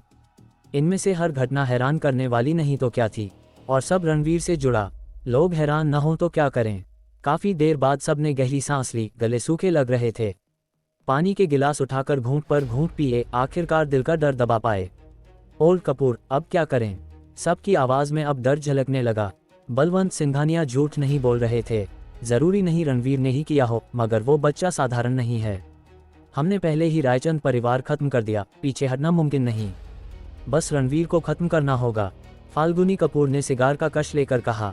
तो किसी को भेजकर रणवीर को खत्म करवा दो, किसी ने सुझाया। नहीं, फाल्गुनी कपूर ने इनकार किया। तुम सबने आज देखा, रणवीर की ताकत असामान्य है। साधारण आदमी नहीं संभाल सकते, उल्टा नुकसान हो सकता है। मेरा एक प्लान है, हीरालाल सेठी ने अचानक कहा। मेरा एक अधीनस्थ जोरावर भट्टी था, शायद रणवीर ने ही उसे मारा क्योंकि उसने गुहाई की पोती को छेड़ा। चूंकि वो गुहाई परिवार की इतनी परवाह करता है, तो क्यों ना हम। प्लान सुनकर फाल्गुनी कपूर ने अंतिम फैसला लिया। तो जल्दी से काम शुरू करो और उस बच्चे को नर्क भेजकर उसके रायचंद परिवार वालों से मिलवा दो। प्रेस कॉन्फ्रेंस से लौटकर रणवीर होटल में ही रहा, अनन्या और रूही के साथ। शाम 8 बजे तक विक्रम अचानक खबर लेकर आया। हॉल मास्टर, सेठी परिवार ने हरकत की और ईशानी को पकड़ लिया। मैंने तुम्हें कहा था न कि उन पर नजर रखने को। रणवीर की आवाज ठंडी हो गई। हॉल मास्टर, गुस्सा मत करो, मैंने आदमी लगाए थे। सेठी परिवार की हर हरकत पर नजर है। ईशानी को कोई खतरा नहीं, बस हुक्म दो, भाई लोग तुरंत बचा लेंगे, विक्रम ने जल्दी कहा। रणवीर को अचानक कुछ समझ आया। तुमने जानबूझकर किया। वो ईशानी हॉल मास्टर का अपमान करती थी, सही गलत नहीं समझती। खतरे के बिना उसे 7 महान परिवारों की काली सच्चाई दिखाना और सबक सिखाना अच्छा है, ताकि हम सीधे मदद करें तो वो शायद कदर न करे, उल्टा हॉल मास्टर तुम्हें दोष दे। तुम, रणवीर को नहीं पता विक्रम को नादान कहें या बेवकूफ। हॉल मास्टर, गुस्सा मत करो, मैं गारंटी देता हूँ ईशानी को कुछ नहीं होगा। रुद्रधाम के ढेर सारे भाई चुपके से नजर रख रहे हैं, कभी भी एक्शन ले सकते हैं। विक्रम ने जल्दी घुटने टेक कर माफी मांगी। खतरा हो न हो ये बात नहीं। उस वक्त शंकर काका ने मेरी जान बचाई। उनके बेटे बहू दोनों 7 महान परिवारों के हाथों मारे गए। उनकी इकलौती पोती है ईशानी। चूंकि उन्होंने मुझे उसकी अच्छे से देखभाल करने को कहा, मुझे उसे अपनी छोटी बहन जैसा मानना है। तुमने ऐसा किया तो अगर शंकर काका को पता चला तो मैं उनका सामना कैसे करूंगा? रणवीर ने ठंडे स्वर में कहा। मैं संकीर्ण सोच वाला था और पूरी तरह नहीं सोचा। विक्रम ने शर्म से कहा। वे कहाँ हैं? मैं खुद जाता हूँ, रणवीर ने निर्णायक कहा। रुद्रधाम के भाइयों की काबिलियत पर शक नहीं था, मगर ईशानी को पकड़वाना, अगर शंकर काका को पता चला तो आगे वे रणवीर पर भरोसा कैसे करेंगे। उसी वक्त सेठी परिवार की विला के बेसमेंट में ईशानी कुर्सी से बंधी थी, हिल भी नहीं सकती थी। तभी हीरालाल सेठी अंदर आया और ईशानी के चेहरे से कपड़ा हटाया। चट चट, सोचा न था शंकर काका की पोती इतनी खूबसूरत होगी। हीरालाल की आंखें चमक उठीं। तुम कौन हो, मुझे क्यों पकड़ा? ईशानी डर से चिल्लाए। मेरा नाम हीरालाल सेठी है, 7 महान परिवारों में से सेठी परिवार का मुखिया। 7 महान परिवार? ईशानी सदमे में। मुझे पहचानो या न पहचानो, मगर एक बात जरूर जान लो। क्या बात? तुम्हारे मम्मी पापा की मौत 7 महान परिवारों से जुड़ी है ना? सच तो यह है कि मैंने खुद अपने हाथों से उन्हें रुखसत किया, हीरालाल ने अचानक शैतानी मुस्कान के साथ कहा। अध्याय 68, जिसे मैं संरक्षण देता हूं, उसे छूने की हिम्मत।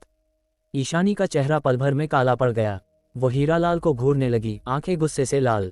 ये हैवान, तुम्हें रणवीर से दुश्मनी है तो मेरे मम्मी पापा को क्यों मारा? कितनी भोली बच्ची, हीरालाल ने ठठाकर हंसा। तुम्हारे दादाजी ने रणवीर की मदद न भी की होती तो भी तुम्हारे मम्मी पापा मर ही जाते। वे रायचंद परिवार के लिए काम करते थे। मेरे मम्मी पापा छोटी कंपनी चलाते थे, रायचंद परिवार से उनका मुश्किल से कोई लेना देना था। तुम इतने क्रूर कैसे हो सकते हो? मगर वो छोटी कंपनी ने रायचंद परिवार से ढेर सारे ऑर्डर लिए थे। रायचंद परिवार के खात्मे के बाद जो भी उनसे जुड़ा था, मरना ही था। उन्हें खुद की गलती का दोष दो, हीरालाल ने बेरहमी से कहा। तो बात ये थी। ईशानी का दिमाग घूम गया। अब जाकर उसे सब समझ आया। उसके मम्मी पापा की मौत रणवीर की वजह से नहीं, सिर्फ इसलिए हुई क्योंकि उन्होंने रायचंद परिवार से बिजनेस किया था, इसलिए हीरालाल ने उन्हें मारा। पूरा पागलपन। तुम राक्षस, मैं तुम्हें बख्शूंगी नहीं, ईशानी चिल्लाए। किस हैसियत से? हीरालाल ने हाथ बढ़ाया और उसकी ठुड्डी पकड़ी। सुंदर चेहरा, मेरी छोटी रखेल बन जाओ। थू, ईशानी ने उसके मुंह पर थूक दिया। बेशर्म, मरना कबूल है मगर तुम छुओ मत। नादान, हीरालाल ने हाथ झुलाया, जोरदार थप्पड़ मारा। थप्पड़? हिम्मत है तो मार डालो, ईशानी चीखी। तुम्हें रणवीर को लुभाने के लिए रखा है, अभी मारूंगा तो चारा बर्बाद हो जाएगा, हीरालाल ने व्यंग्य से कहा। तुम मुझे रणवीर को बुलाने के लिए इस्तेमाल कर रहे हो? ईशानी का चेहरा सफेद पड़ गया। नीच नीच, हीरालाल ने उपेक्षा से हंसा। हीरो बनने के लिए थोड़े से हथकंडे अपनाने में क्या बुराई? रणवीर मरते ही रायचंद वंश हमेशा के लिए खत्म। दिल्ली 7 महान परिवारों की हो जाएगी। हा हा हा, हीरालाल पागलों जैसा हंसा। वो भविष्य पहले से देख रहा था। सेठी परिवार और भी शान से खड़ा। दिल्ली पर राज, पूर्व देश पर राज, कितना शानदार नजारा होगा। रणवीर बहुत ताकतवर है, तुम्हारा प्लान फेल हो जाएगा। ईशानी को उस रात अप्सरा क्लब में उसकी काबिलियत याद आई। वो बस रायचंद वंश का बचा खुचा है, मारना आसान। मैं रिस्क नहीं लेता, मैंने जाल बिछाया है, कदम रखते ही बिना कब्र मरेगा। हीरालाल ने दीन हाँकी। ईशानी के चेहरे पर फिर चिंता छा गई। सच है, ये सेठी परिवार है, 7 महान परिवारों में से एक, ताकत असीम। रणवीर कितना भी काबिल क्यों न हो, अकेला कैसे मुकाबला करेगा? वो भी जाल में। हीरालाल ने सब तैयार कर रखा है। अगर रणवीर आया तो खत्म। नहीं, उसे आना नहीं चाहिए। ईशानी ने सिर हिलाया। हमारा मुश्किल से जान पहचान है, वो मेरे लिए नहीं आएगा। तुम्हारा प्लान बेकार। मेरा अधीनस्थ जोरावर भट्टी, रणवीर ने उसे मारा ना? हीरालाल ने अचानक पूछा। ईशानी का चेहरा बदल गया, सिर हिलाया। मुझे नहीं पता। हे, जंगल के पुराने शेर जैसे हीरालाल को झूठ एक नजर में पकड़ आता था। अज्ञानी मत बनो, रणवीर ने तुम्हारे लिए वो क्लब तबाह किया और जोरावर भट्टी को नर्क भेजा। स्पष्ट है कि वो तुम्हारी कदर करता है, तुम्हारे दादाजी की जान बचाने की एहसान चुकाने को। तुम्हारे लिए जरूर आएगा, हीरालाल ने उसकी आंखों में घूरकर ठंडे स्वर में कहा। ईशानी का दिमाग उलझ गया। हीरालाल डरावना था, झूठ बोलना बेकार। रणवीर, ओ रणवीर, कृपया मत आना। मैंने बिना वजह तुम्हारा अपमान किया, मेरे लिए अपनी जान मत जोखिम में डालो। ईशानी कोई जिद्दी नहीं थी, उसे बस किसी को दोष देना था। अब हीरालाल से सच सुनकर उसे अपनी पहले कही बातों का सिर्फ पछतावा था। वो प्रार्थना कर रही थी रणवीर न आए। उसकी अकेले मौत बेहतर थी बजाय एक और जान लेने के। लड़की पर नजर रखो, रणवीर आए और मैं उसे खत्म करूं तो जश्न में इसे तोड़ूंगा, हीरालाल ने लंपट मुस्कान के साथ कहा। जी, परिवार मुखिया, गार्ड्स ने एक साथ कहा। ईशानी पर डर छा गया, वो उसे कोसने लगी। हीरालाल बस हंसा, उसकी परवाह न की और लोहे का दरवाजा खोलकर बाहर जाने को हुआ। धड़ाम, गड़गड़ाहट जैसी आवाज गूंजी, लोहे का दरवाजा जैसे किसी गेंडे ने तोड़ा हो। टुकड़े उड़ते हुए हीरालाल की आंखों के सामने बिखर गए। धमाका ने उसे उड़ा दिया, जमीन पर पटक दिया। कमरे में सब ठिठक गए अचानक विस्फोट से। ईशानी की आंखें फैल गईं, दिल में एक जंगली अनुमान कौंधा। परिवार मुखिया, बुरी खबर, रणवीर हमला कर रहा है। दरवाजे के बाहर से गरज आए। सचमुच रणवीर है। उसका दिल धड़क उठा। उस नाम पर हीरालाल का चेहरा बदल गया। दरवाजे पर मौत के देवता जैसी आकृति प्रकट हुई, प्राण शक्ति कमरे को हिला रही थी। हीरालाल ने वो चेहरा देखा तो दिल बैठ गया। रणवीर, सचमुच वो। फिर हीरालाल के चेहरे पर क्रूर खुशी छा गई। सही टाइम पर आया, हरामी। सब इसे मार डालो। धड़, एक अधीनस्थ लात खाकर अंदर उड़ा और हीरालाल के पैरों के पास गिरा। विक्रम रणवीर के बगल में प्रकट हुआ। चिल्लाने की जरूरत नहीं, तुम्हारा घात लगा हुआ जाल साफ कर दिया गया। क्या? हीरालाल का चेहरा सफेद पड़ गया। उसे पता न था कि रणवीर ने आते ही रुद्रसेना को हुक्म दिया था हर छिपे हमलावर को खत्म करने को। रुद्रसेना के सामने उनका कोई मुकाबला नहीं, सब खत्म हो गए। परिवार मुखिया, हमारे आदमी, काले कपड़ों वालों ने साफ कर दिया। जमीन पर पड़े खून से लथपथ गार्ड ने हाँफते हुए कहा। धड़ाम। उन शब्दों ने हीरालाल की आखिरी उम्मीद तोड़ दी। उसका बिछाया जाल बेकार, रणवीर की सेना ने उसे कुचल दिया। उन्होंने चेतावनी तक न भेजी। जब रणवीर दरवाजे पर पहुंचा तब तक सब खत्म। स्विश। हीरालाल ने तुरंत प्रतिक्रिया दी। ईशानी की तरफ लपका। जिसे मैं संरक्षण देता हूं उसे छूने की हिम्मत। रणवीर ने जमीन से धातु का एक टुकड़ा उछाला। श्विक। शून्य स्तर को चीरता हुआ वो टुकड़ा हीरालाल की पीठ में धंस गया, लगभग पूरा घुस गया। हीरालाल चीखा, जमीन पर गिर पड़ा, चेहरा दर्द से बिगड़ा। धड़ाम। उठने से पहले एक भारी बूट उसकी छाती पर पड़ा। क्रैक। धातु का टुकड़ा पूरी तरह छाती पार कर गया, खून उछला। हीरालाल सफेद पड़ गया, ठंडा पसीना छूट रहा था, दर्द से बेहोश होने को था। यह यंग मास्टर रणवीर, मुझे छोड़ दो। अध्याय 69, सेठी परिवार का पतन। मैंने तुम्हें मौके दिए मगर तुमने कुछ नहीं किया और जिसे मैं संरक्षण देता हूं उसे छूने की हिम्मत की। रणवीर ने ठंडे स्वर में कहा, आंखें बर्फ जैसी। प्रेस कॉन्फ्रेंस में 7 महान परिवारों को मौके पर न खत्म करने की वजह थी उन्हें सुधारने को मजबूर करना। हर मान पूरी करने पर ही उन्हें जीने का थोड़ा वक्त मिल सकता था। किसने सोचा था कि उन्हें कोई पछतावा नहीं और पहले हमला कर देंगे खुदकुशी। मुझे एक और मौका दो और मैं तुरंत पेमेंट कर दूंगा, भले सेठी परिवार अकेले 550 करोड़ दे। मैं आपके दिवंगत कुल वालों के लिए स्मृति उद्यान भी बनवाऊंगा। बस यंग मास्टर रणवीर मुझे छोड़ दें। हीरालाल डर से गिड़गिड़ाया। बहुत देर हो चुकी। रणवीर के शब्द निकले ही थे कि उसके पैर में प्राण शक्ति उमड़ी। धड़ाम। दहाड़ जैसी आवाज। हीरालाल सीधा परलोक से धारा। ईशानी का दिल बैठ गया, उसने आंखें बंद कर लीं। खोलते ही हीरालाल जमीन पर ठंडा पड़ा था, मर चुका। 7 महान परिवारों का एक हेल्म्समैन, दिल्ली का निर्विवाद बादशाह, रणवीर के हाथों। इतनी आसानी से खत्म। वो सदमे में ठिठक गई। विक्रम, रणवीर ने पुकारा। ड्रैगन किंग विक्रम तुरंत समझ गया और ईशानी को खोलने दौड़ा। मेरी लापरवाही से तुम डर गईं। माफ करना, विक्रम ने शर्म से कहा। ईशानी हैरान। हीरालाल तो खलनायक था, इसका तुमसे क्या लेना देना। तो क्या तुम मुझे माफ कर दोगी? विक्रम ने दबाव डाला। चून की तुम्हारी गलती नहीं तो बेशक माफ करती हूँ, ईशानी बोली हैरान। विक्रम रणवीर की तरफ मुड़ा और मुस्कुराया। हॉल मास्टर, छोटी ईशानी ने मुझे माफ कर दिया, क्या मुझे अभी छोड़ दोगे? घर जाकर आत्म समीक्षा रिपोर्ट लिखो, रणवीर ने सख्ती से हुक्म दिया। जी हाँ, विक्रम ने तुरंत कहा, मुस्कान के साथ। तभी रणवीर को कुछ दिखा। झुककर हीरालाल के शरीर से एक छोटा यंत्र निकाला। Remote communicator. हीरालाल के पास बैकअप प्लान था। उसी पल विक्रम को अधीनस्थ से मैसेज मिला। हॉल मास्टर, यादव परिवार भी शंकर काका पर हमला कर रहा है। मैंने हमारे आदमियों को हस्तक्षेप का हुक्म दिया, खतरा नहीं होना चाहिए। रणवीर का चेहरा ठंडा हो गया। 7 महान परिवार बेरहम हैं। सेठी परिवार से ईशानी को पकड़वा कर मुझे बुलाना, जबकि यादव परिवार शंकर काका पर हमला।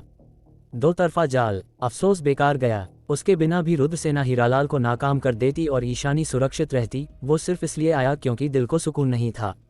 शंकर काका के साथ भी यही, छाया में रुद्रसेना की निगरानी में, भले और परिवार हमला करें वो सुरक्षित रहते। ये था रणवीर का रुद्रधाम पर भरोसा। मेरा दादाजी खतरे में हैं, ईशानी ने चिंता से पूछा। चिंता मत करो, वो सुरक्षित हैं, मैंने आदमी लगाए हैं उनकी रक्षा को, रणवीर ने शांत स्वर में कहा, उसे जिज्ञासु नजर से देखते हुए। अब जाकर शंकर काका की फिक्र। मुझे तुरंत वापस जाना है, ईशानी ने कहा। मेरे साथ चलो, रणवीर ने कहा। सब तुरंत सेठी एस्टेट से निकल गए। उनके जाने के थोड़ी देर बाद सेठी कंपाउंड जमीन से मिटा दिया गया। दिल्ली में इतिहास बन गया। उसी बीच शहर के बाहरी इलाके में एक जर्जर आंगन में शंकर काका अभी सोए नहीं थे। रणवीर के आने के बाद से उनका मन बेचैन था। पुरानी यादें बार बार उभर रही थीं। उन्हें रणवीर की सुरक्षा की भी फिक्र थी। डर था कहीं वो जवान गुस्से में 7 महान परिवारों से बदला लेने न दौड़े। अकेले वो खुदकुशी के बराबर। ओल्ड दीवानजी, इन 2 दिनों में कुछ असामान्य। दीवानजी हिचकिचाए। ओल्ड शंकर, सब शांत है। उन्होंने रणवीर का प्रेस कॉन्फ्रेंस में आना नहीं बताया, कहीं बूढ़ा और चिंता न करे। हाय, उम्मीद है छोटा रणवीर संयम रखे, वरना मैंने उसके मम्मी पापा और पूरे रायचंद परिवार के साथ धोखा कर दिया।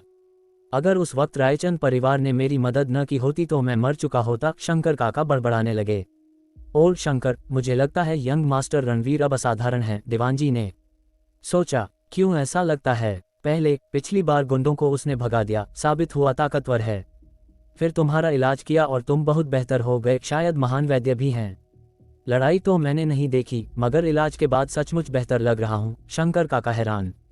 इसके अलावा मुझे उनमें एक अनोखी प्राण शक्ति महसूस हुई, दीवानजी ने जारी रखा।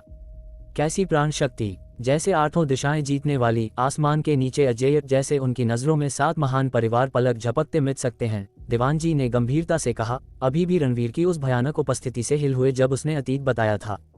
शंकर काका स्तब्ध रह गए। आठों दिशाएं जीतने वाली, आसमान के नीचे अजेय, हमेशा सरल, दीवानजी ने रणवीर के लिए वो 8 शब्द इस्तेमाल किए। काश मैं देख पाता, छोटा रणवीर का रुतबा देखना चाहता।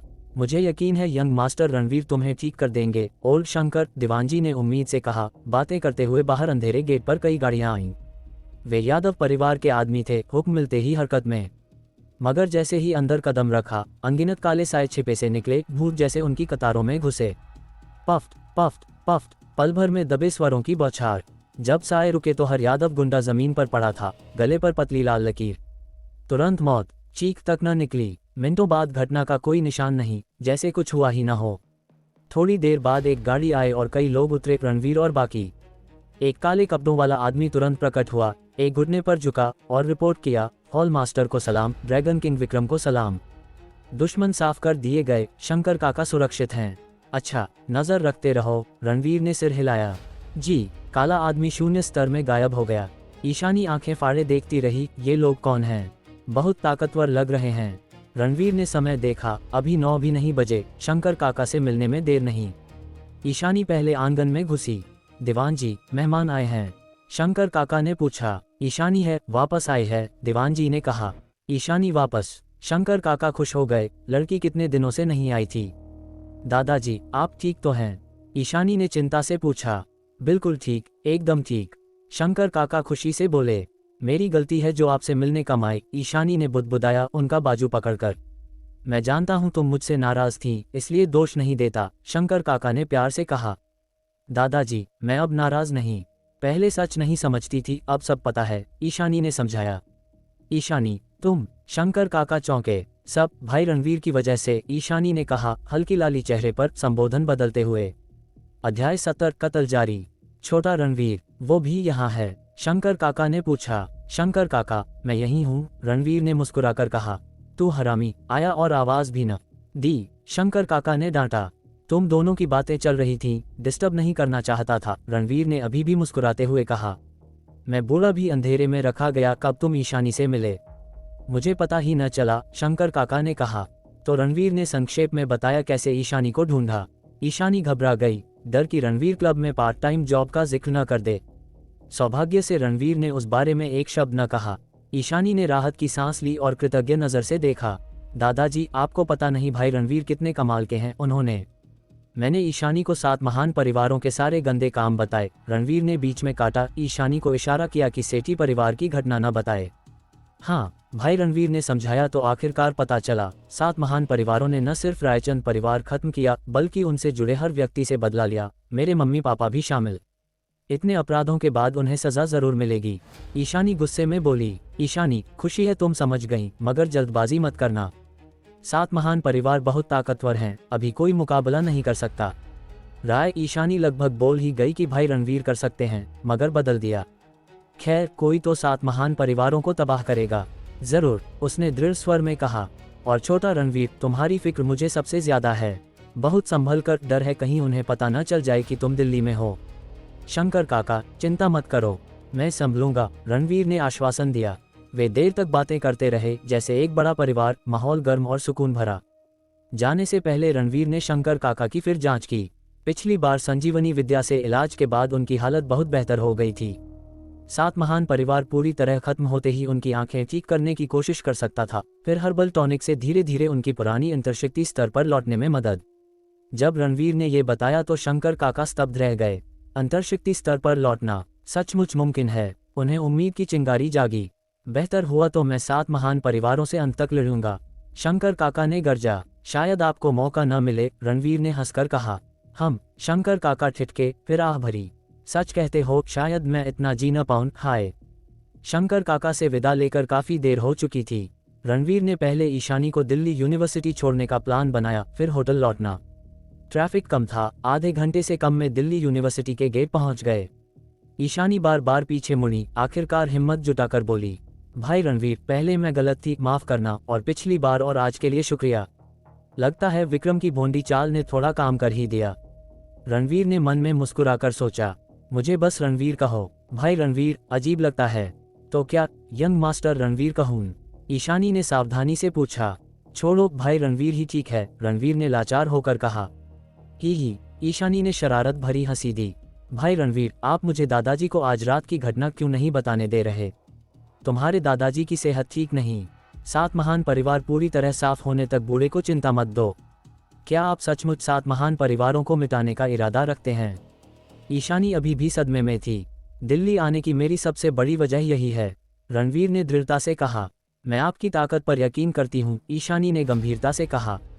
जल्दी अंदर जाओ, रणवीर ने हड़काया। ठीक है, ईशानी ने आज्ञाकारी सिर हिलाया। गेट पार करते ही उसने दोनों हाथ हिलाए और मीठी मुस्कान दी। भाई रणवीर, शुभ रात्रि। रणवीर ने सिर हिलाया, वो अंदर गायब होने तक मुड़ा नहीं। आखिरकार दिल को सुकून मिला। हॉल मास्टर, वो लड़की जल्दी मान गई और बहुत सुंदर भी है, विक्रम ने हंसकर भौहें चढ़ाईं। क्या तुम्हारी भाभी से ज्यादा सुंदर? बिल्कुल नहीं, मगर अलग तरह की हैं, विक्रम ने कहा, जीवित रहने की प्रवृत्ति जागी। रुक, तुम लोहे के ढेर हो, कब औरतों के एक्सपर्ट बन गए? रणवीर ने छेड़ा। नहीं ऐसा, बस यूं ही कह दिया। विक्रम का चेहरा लाल हो गया। सच, आज तुम कुछ अलग लग रहे हो, थोड़ी बात करें। रणवीर ने शैतानी मुस्कान दी। हॉल मास्टर, छोड़ दो, मैंने सचमुच यूं ही कह दिया।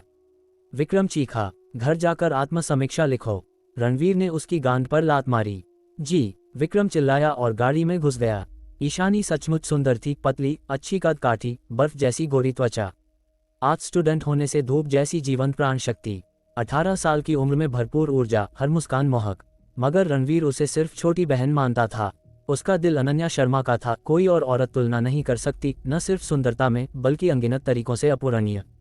रणवीर होटल लौटा तो यादव परिवार का मुखिया अभी अपने आदमियों की खबर का इंतजार कर रहा था। पहले पता चला कि सेठी परिवार का प्लान फेल हो गया तो तुरंत शंकर काका को पकड़ने आदमी भेजे। गुप्त बैठक में फैसला हुआ था। उन्होंने सोचा था कि हीरालाल ईशानी पकड़ेगा तो रणवीर जाल में फंसेगा और मारा जाएगा। दूसरा बैकअप जरूरी नहीं था, मगर सुरक्षा के लिए लागू कर दिया। उन्हें उम्मीद न थी कि सेठी प्लान फेल होगा। दूसरा बैकअप तुरंत एक्शन में आ गया। मगर देर तक इंतजार के बाद कोई रिपोर्ट नहीं, आदमियों से संपर्क नहीं, और बुरा एहसास हुआ। क्या दूसरा प्लान भी फेल हो गया? जैसे ही बेचैनी से बैठा, धड़ाम, जोरदार विस्फोट ने यादव परिवार के मुख्य गेट के टुकड़े टुकड़े कर दिए। आंखें फाड़े देखा तो रात में प्रवेश द्वार पर काले कपड़ों वाले आदमी जमा थे। प्राचीन देवताओं जैसे, पत्थर जैसे खड़े, चेहरे बर्फ जैसे। उनके पैरों तले कई निर्जीव आकृतियां। यादव परिवार के रक्षक, तुम लोग कौन हो? यादव मुखिया ने सदमे में पूछा। हमारे हॉल मास्टर के हुक्म से यादव परिवार को मिटा दो, अगुआ ने हुक्म दिया। आवाज मौत की सजा जैसी। अनगिनत काले योद्धा यादव एस्टेट में घुस गए। जल्दी उन्हें रोको, यादव मुखिया ने चीखा। मगर परिवार के सारे रक्षक लगा देने पर भी हमलावरों को रोक न सके। मिनटों में सन्नाटा छा गया, सिर्फ हवा में खून की बदबू गवाही दे रही थी नरसंहार की। यादव मुखिया आंगन में धम्म से घुटनों पर गिर पड़ा। अंदर बाहर सिर्फ वो अकेला बचा था। नरसंहार देखकर उसका चेहरा मौत जैसा सफेद पड़ गया। मुझे छोड़ दो, जो चाहो मान लूंगा, मगर तुमने हमारे हॉल मास्टर की मांग ठुकराई तो अब सिर्फ मौत, अगुआ ने ठंडे स्वर में कहा। तुम्हारे हॉल मास्टर कौन हैं? रणवीर रायचंद। यादव मुखिया हाँफ गया। श्विक, अगले पल तलवार चमकी और वो ढेर हो गया। इसके साथ पूरा यादव परिवार मिटा दिया गया, अस्तित्व से ही गायब।